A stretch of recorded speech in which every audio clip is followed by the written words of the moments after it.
दोस्तों, अगर अभी के समय में आपसे पूछा जाए कि आईपीएल में वो कौन सा खिलाड़ी है जिसे उनके परफॉर्मेंस के हिसाब से या कहे तो उसकी काबिलियत के हिसाब से, उसकी हैसियत के हिसाब से बेहद ही कम या यूं कहे तो सबसे कम सैलरी मिलता है, तो मैं आपको लिख के दे सकता हूं कि आपके मन में जो पहला नाम आता होगा वो होगा रिंकू सिंह का। क्योंकि रिंकू सिंह आईपीएल में वो खिलाड़ी है जिसको उनकी हैसियत के हिसाब से या कहे तो उनकी परफॉर्मेंस के हिसाब से सबसे कम सैलरी दिया जाता है। अगर आपको नहीं पता है तो मैं आपको बता दूं कि रिंकू सिंह को आईपीएल में खेलने के लिए मात्र 55 लाख रुपए एज अ सैलरी दिया जाता है। अब आप समझ लीजिए कि रिंकू सिंह अभी के समय में कितना कम सैलरी आईपीएल में ले रहे हैं, लेकिन कब, जब वो इतने बड़े नाम पहले से बन चुके हैं। मतलब अगर अभी के टाइम में रिंकू सिंह का प्राइस मनी देखा जाए जो कि उनको सैलरी के तौर पे मिलना चाहिए, तो ऑलमोस्ट कम से कम उनको 5 करोड़ से ऊपर की प्राइस मिलना ही चाहिए। क्योंकि जिस तरह के खिलाड़ी रिंकू सिंह है उस तरह के खिलाड़ी को ढूंढ पाना अभी के समय में आईपीएल में बेहद ही मुश्किल है। इसके बावजूद रिंकू सिंह को आईपीएल में केकेआर की ओर से मात्र 55 लाख रुपए दिया जाता है एज अ सैलरी। तो आप समझ सकते हो कि आईपीएल में रिंकू सिंह के साथ कितना नाइंसाफी हो रहा है। वो भी उनको 55 लाख रुपए तब मिल रहे हैं जब बीसीसीआई ने केकेआर के ऊपर प्रेशर बनाया है, या यूं कहे तो बीसीसीआई ने केकेआर को ऑर्डर दिया था कि रिंकू सिंह की सैलरी में 20 लाख से इजाफा किया जाए, या यूं कहे तो उनकी सैलरी में 20 लाख से ऊपर की रकम अब जोड़ा जाए।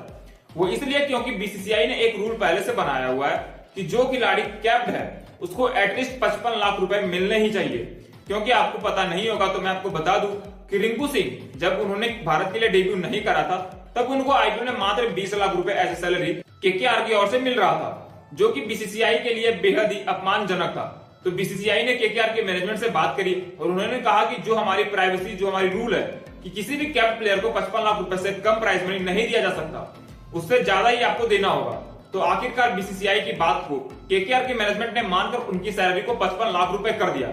लेकिन सबसे बड़ा सवाल यह है कि क्या रिंकू सिंह सिर्फ और सिर्फ 55 लाख रुपए ही डिजर्व करते हैं? क्योंकि इसी से रिलेटेड क्वेश्चन रिंकू सिंह से पूछा गया और रिंकू सिंह को अभी हाल ही में एक इंटरव्यू के दौरान यह पूछा गया कि आपको आईपीएल में मात्र 55 लाख रुपए एज ए सैलरी दिया जाता है, जो कि मेरे हिसाब से और बाकी फैंस के हिसाब से अगर देखा जाए तो आपको सैलरी के तौर पर बेहद ही कम मनी दिया जाता है। तो क्या आप इस प्राइज मनी से खुश हो, या यूं कहे तो आप इस सैलरी से खुश हो?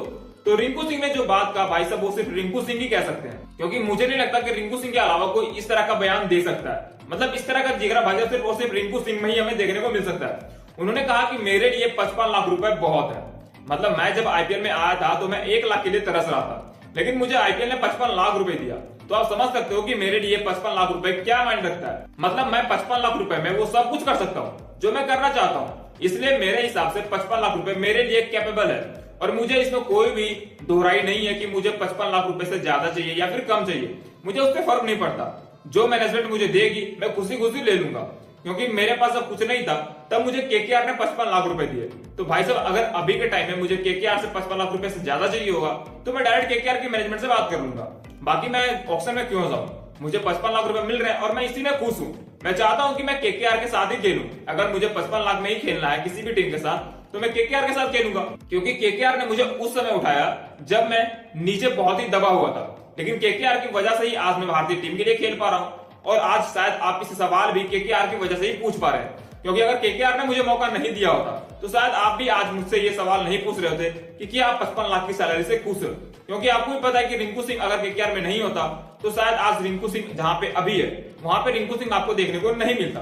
तो मेरे हिसाब से जो सैलरी मुझे मिल रहा है मैं उसमें खुश हूं और मैं सेटिस्फाई भी हूं, क्योंकि मुझे आगे का पता नहीं, बट मेरे लिए अभी सब कुछ यही है और मैं केकेआर की ओर से ही खेलना चाहता हूं। दोस्तों आपको क्या लगता है कि रिंकू सिंह के अलावा कोई और खिलाड़ी है जो इस तरह का बयान दे सकता है कि भाई साहब मैं इतने ही सैलरी में खुश हूं और मुझे और ज्यादा सैलरी नहीं चाहिए? तो उसका नाम आप हमें कमेंट सेक्शन में बता सकते हो। मिलता है नेक्स्ट वीडियो में, तब तक के लिए जय हिंद।